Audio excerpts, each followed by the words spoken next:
July of 2020. A demolition crew at the Groom Lake Air Force Base complex is preparing Test Stand 7 for erasure. The structure is an obsolete relic, an over-engineered concrete behemoth from another era. Standard procedure demands a final integrity check before demolition. Ground-penetrating radar sweeps across the foundations, its signal tracing the expected patterns of steel rebar and dense aggregate. Then, an anomaly appears. A void. An undocumented space where engineering blueprints showed only solid concrete. The excavator's bucket scrapes against welded steel where there should have been nothing but earth. Inside the small, forgotten maintenance conduit, sealed from both ends, lay the skeletal remains of a man tangled in the synthetic fibers of a high-altitude flight suit. In his gloved, skeletal hand, he clutched a pilot's data recorder, a non-standard issue model, heavily shielded, designed to survive the unsurvivable. At that moment, the case of the disappearance of Major Thomas Egan, who vanished without a trace 27 years ago, was reopened. The clock rewinds to October 12, 1993. The high desert air has a chill to it, but inside his small Spartan quarters at Groom Lake, Major Thomas Egan is on the phone with his wife, Sarah. They talk about a leaky faucet, about plans for a weekend trip to Lake Tahoe. His voice, captured only by her memory, is tired but warm. He speaks of the project with a familiar mix of professional pride and exhaustion, calling it a beautiful monster. He is an engineer as much as a pilot, and the experimental craft he is about to fly is as much his child as it is a weapon system. He tells her the flight tonight is a critical one, the culmination of months of work. He mentions that his commanding officer, Colonel Francis Hummel, is putting immense pressure on the team for a successful outcome. It is a passing comment, the kind of workplace complaint any spouse might hear, given no more weight than the leaky faucet. Nothing in his tone suggests fear or distrust, only the weariness of a man at the peak of his demanding profession. They speak for 10 minutes. He promises to call her the second he is wheels down. His last words to her are ordinary, loving, and absolute. "I love you. Talk to you in a few hours. You." He hangs up the phone. A man with a future, a weekend trip to plan, and a wife waiting for his call. He walks from his quarters toward the hangar complex under a sky streaked with the fading colors of a desert sunset. The silhouette of the Spectre prototype waits on the tarmac, its sharp, unfamiliar angles cutting into the twilight. It looks less like an aircraft and more like a folded piece of darkness. Egan is not a man on the verge of a mental break.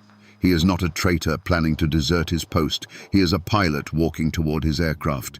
Ground crews complete their final checks under the stark tungsten glow of the hangar lights. The canopy seals, engines spool up with a high-pitched whine that cuts through the quiet of the desert. At 2100 hours, Major Egan's craft taxis to the runway and with a deafening roar climbs steeply into the black, star-filled expanse. The designated time for his first radio check-in came and went. The night sky over Nevada remained silent. All demolition work on Test Stand 7 is halted.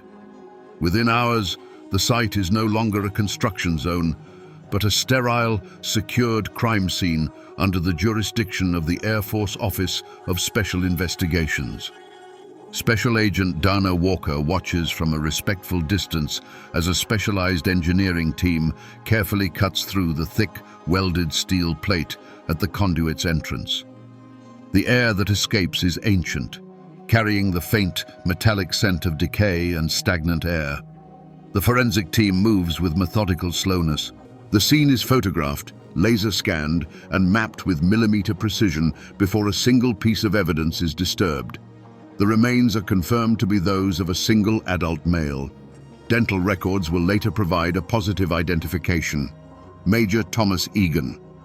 The flight suit, a prototype itself, is desiccated but largely intact. The data recorder is the immediate focus of all attention. It is carefully bagged, documented, and dispatched to a forensics lab in Quantico, Virginia.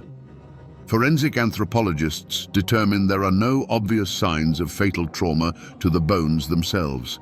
No bullet holes, No fractures consistent with a blunt force impact. The position of the body is not one of repose. It suggests collapse and exhaustion beyond fighting. Agent Walker's initial report is a cascade of questions, each one more troubling than the last. Why was Egan in a maintenance conduit for an engine testing facility miles from the Spectre program's hangars?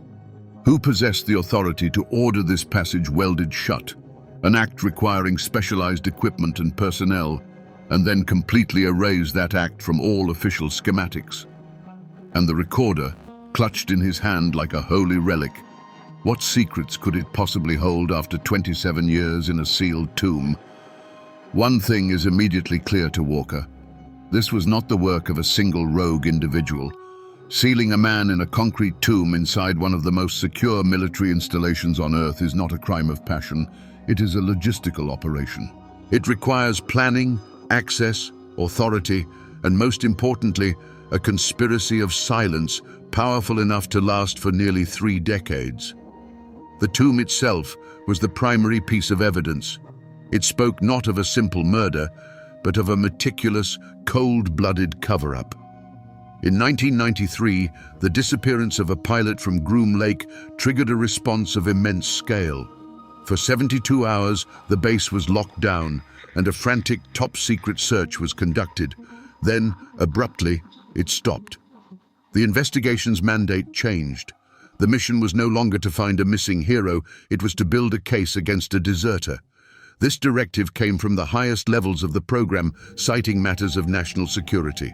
The official inquiry, led by investigators from a different command, was systematically fed a carefully constructed narrative. The primary source for all information regarding Major Egan's state of mind was his direct superior, Colonel Francis Hummel. He spoke of Egan's increasing stress, of erratic behavior, of a dangerous obsession with the project's limitations. Every mundane detail of a demanding job was reframed as a sign of impending psychological collapse. The investigation's focus shifted from the Nevada desert to the pilot's personal life. His wife, Sarah, was subjected to a series of grueling interviews. Questions were posed not with sympathy, but with suspicion. Did her husband have financial troubles? Was he contacted by foreign agents? Was she aware of any anti-government sentiments? Her grief was treated as a potential deception, her confusion as a possible sign of complicity. The official record painted a portrait of a brilliant mind that had simply snapped under pressure, a man who had betrayed his country and abandoned his family. Yet, the facts on the ground screamed a different story. Major Egan's car was parked in its designated spot. His wallet, keys, and personal effects were untouched in his quarters. His bank accounts showed no unusual activity. A man planning to vanish does not leave the means of his escape behind. These glaring inconsistencies were noted in the original case file, but they were never pursued. They were simply listed as paradoxes in the behavior of a mentally unstable individual. The original investigation wasn't a failure of procedure, it was a masterful act of misdirection. Every lead that pointed away from the desertion theory was shut down. Every question that challenged the official narrative was dismissed as irrelevant. Colonel Hummel's testimony, backed by the full weight of his authority as program director, became the unassailable foundation of the entire case. The final report, classified for over 2 decades, concluded that Major Thomas Egan went absent without leave and was presumed to be a fugitive. The silence that followed was not an accident or an oversight. It was a verdict, delivered without a trial, that allowed a murder to be filed away as a simple act of desertion. Agent Walker begins the painstaking work of breathing life into a 27-year-old case file. She tracks down retired personnel, men now in their late 60s and 70s, scattered across the country. Their interviews are a study in faded memory and lingering institutional fear. They remember the lockdown. They remember the whispers. They remember the sudden, chilling order to stop searching and the official story that was handed down like a decree. But their recollections are vague, wrapped in the fog of decades and a lifetime of learned discretion. Speaking of Groom Lake, even in retirement, feels like a transgression. They offer Walker nothing concrete, only a palpable sense of a story they were never meant to know. When the human element fails, Walker turns to the archives. She immerses herself in a sea of paper, maintenance logs, supply requisitions, personnel transfer orders, duty rosters from October of 1993. It is a slow, suffocating process, a search for a single anomalous sentence buried in a million routine ones. She operates on the principle that while men can be ordered to forget, the machinery of bureaucracy always leaves a trail. Her first breakthrough is a pattern, not a single piece of evidence. She pulls the service records for the 6 military policemen who served under Master Sergeant Ray Miller, the man identified in the original file as Colonel Hummel's most trusted enlisted aide. Within 30 days of Egan's disappearance, all 6 men received priority transfers. Not to desirable posts, but to scattered, disparate assignments across the globe, Okinawa, Greenland, Turkey. It was not a reward, it was a dispersal, a methodical breaking up of a unit that knew something. But this is circumstantial. It proves a cleanup, not a crime. Walker keeps digging, moving from personnel files to the endless, mind-numbing logs of the base's civil engineering and supply depots. She cross-references every work order and material request from the week Egan vanished, looking for anything, no matter how small, that was out of the ordinary. She finds it late one night, deep within a logistics ledger from the motor pool. A handwritten entry dated October 13th, 1993 at 0200 hours. It's a checkout request for a heavy-duty portable generator and an arc welding unit. The equipment was signed out by a non-commissioned officer from the base security squadron, not a maintenance crew. The stated purpose for the equipment was urgent structural repairs at Observation Post Delta. But Observation Post Delta had its own power grid. It had no need for a portable generator. And more importantly, it was located on the far western perimeter of the base. Test Stand 7 was 5 miles to the east, a silent, dormant facility in a sector of the base that had been dark for months. After weeks of painstaking digital forensics, the audio file from Major Egan's recorder is restored. The voice is weak, distorted by static and the pilot's own ragged breathing. It is a chilling, fragmented message from a tomb.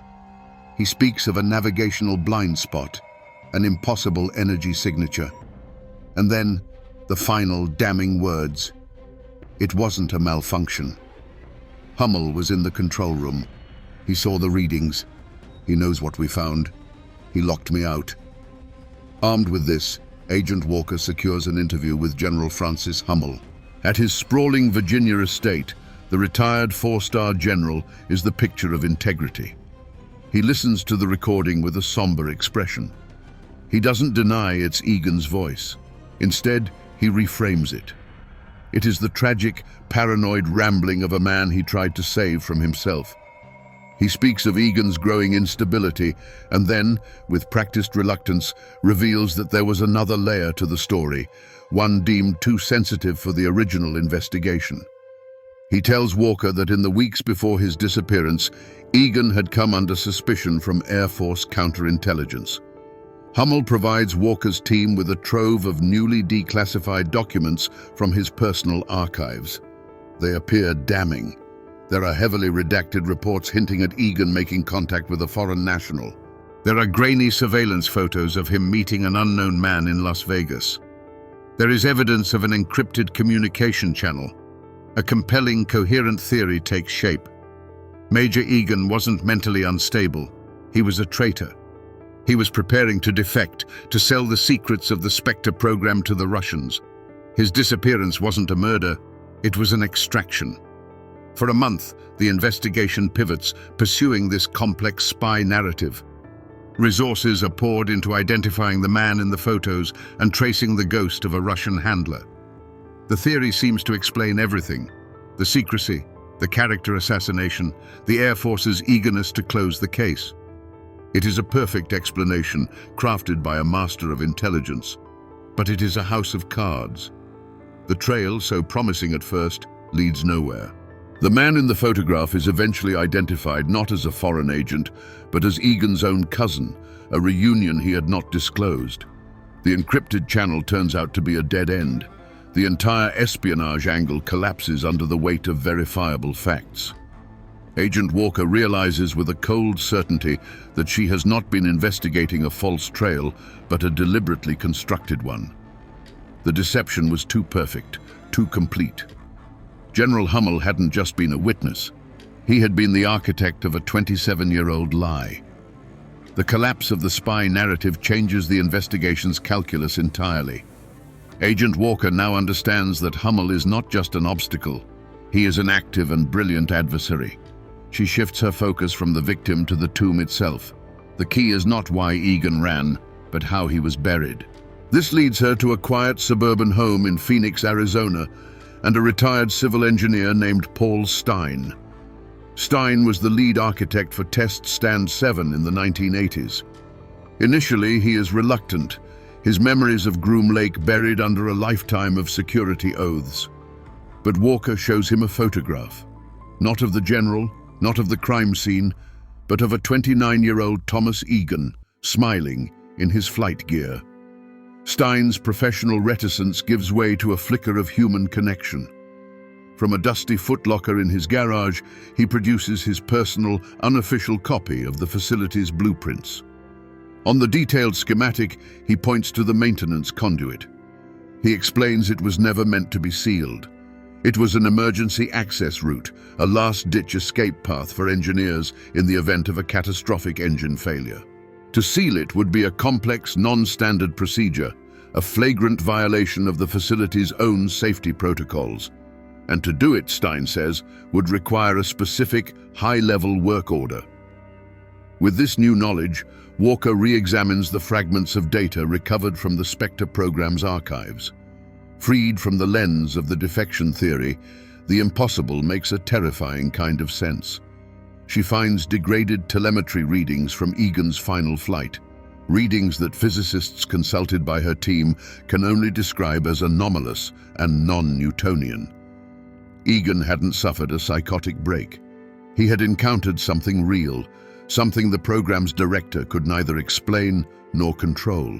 In that moment, Hummel wasn't facing a failing aircraft. He was facing a career-ending fiasco, a multi-billion-dollar project threatened by an event that defied the known laws of physics. His motive was not national security. It was fear. Agent Walker returns to the base archives, but this time, her search is not a blind one. She is looking for a single document. After days of sifting through brittle, yellowed paper, she finds it. A work order, filed on October 14, 1993, 2 days after Egan disappeared. It requests an emergency structural seal of Conduit 7C at Test Stand 7, citing unspecified containment protocols. The order is designated Priority Alpha, a classification that could only be authorized by the base commander or a program director. At the bottom, in crisp, authoritative ink, is the signature. It is clear, unmistakable, and damning. F. Hummel, Colonel, USAF.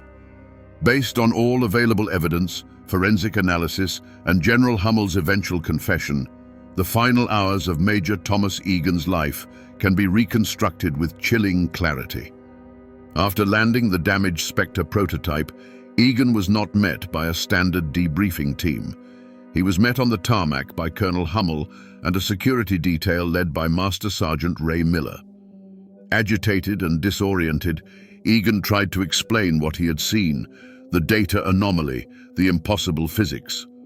Hummel, seeing his career and a multi-billion-dollar program on the verge of implosion, saw not a pilot in distress, but a variable he had to control. Egan's frantic attempts to access the raw flight telemetry to prove his story were denied. His security clearance was flagged, and he was locked out of the system. In that moment, Hummel made his decision. The official narrative was born. Major Egan, compromised and unstable, had suffered a psychotic break. When Egan realized he was being framed, that his reputation and career were being erased before his eyes, He panicked. He did the only thing he could think of. He ran. He was not trying to escape the base. He was trying to find a way to secure the evidence of what had truly happened in the sky. The ensuing hunt was not a search and rescue operation. It was a containment action. Under direct radio command from Hummel, Master Sergeant Miller and his men pursued Egan through the dark, isolated sectors of the base. They were operating under the belief that they were tracking a dangerous, unstable asset who posed a grave threat to national security. Egan, using his intimate knowledge of the base's layout, sought refuge in the one place he knew would be deserted, the dormant complex of Test Stand 7. He found his way into the maintenance conduit, a dark, narrow space he believed would offer temporary sanctuary. It was a fatal miscalculation. From Hummel's perspective, it was the perfect solution. A dead end, an isolated, forgotten corner of the base where a problem could be permanently solved. The portable generator and arc welding unit that had been signed out hours earlier were brought to the site. Inside the conduit, Egan would have heard the heavy scrape of a steel plate being dragged across the concrete entrance. Then, the low hum of the generator kicking to life. He wasn't shot. He wasn't beaten. He was simply sealed away. Through the tiny gaps in the steel, he would have seen the blinding, flickering light of the welder's torch, and the air would have filled with the sharp smell of ozone as the plate was permanently fused to the frame. His final whispered words into his data recorder were a message in a bottle cast into an ocean of darkness. Then the welding stopped, and the final sliver of light from the outside world was extinguished. Major Thomas Egan was left alone in the absolute dark, in the ringing silence, buried alive under tons of concrete and official lies. The signed work order was the key that unlocked a 27-year-old tomb. Faced with his own signature on an irrefutable piece of evidence, General Francis Hummel's carefully constructed world collapsed. During a formal interview with Agent Walker and lawyers from the Department of Justice, the old general's composure finally fractured. There was no theatrical breakdown, only a cold, chilling confession framed in the language of necessity. He spoke of his actions not as murder, but as a difficult but necessary containment of a compromised asset. In his mind, he had sacrificed one man to protect a vital national security program and prevent a global panic over a phenomenon he could not explain. The public fallout was seismic. General Francis Hummel, the revered four-star hero, the trusted media commentator, was charged with first-degree murder, conspiracy, and obstruction of justice. The story became a media firestorm, a shocking tale of ultimate betrayal.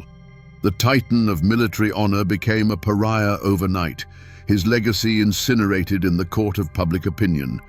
The accomplices, the men of Master Sergeant Miller's security detail, were investigated. Miller himself had passed away years earlier. The surviving members, now old men, were found to have been acting on what they believed were lawful orders in a situation presented to them as a dire national security threat. No charges were filed against them. Due to his advanced age and rapidly failing health, General Hummel was placed under house arrest to await a trial he would never see.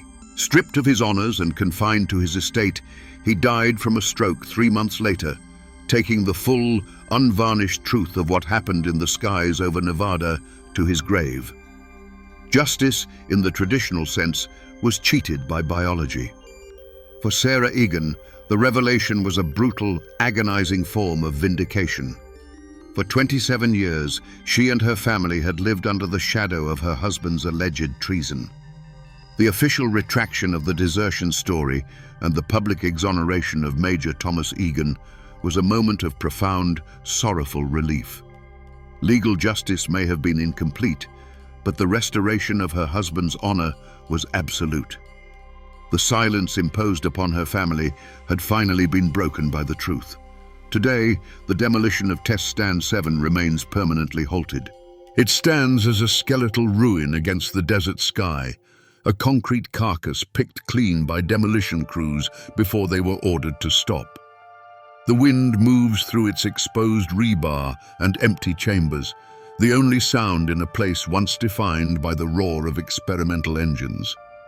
It is not a memorial in any official sense. There is no plaque, no marker. It is simply a sealed crime scene, a monument to a secret that refused to stay buried. Major Thomas Egan is a hero again.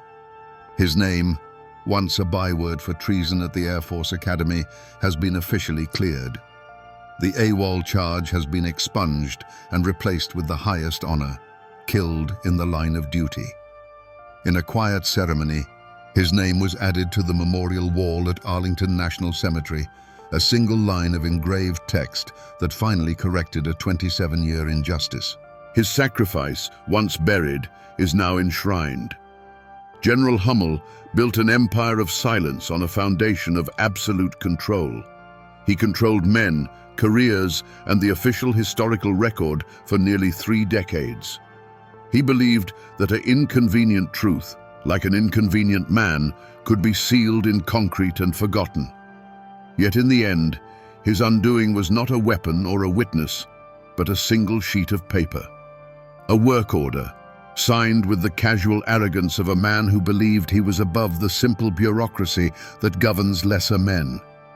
The anomalous data from Major Egan's final flight remains one of the most heavily classified secrets in the United States Air Force.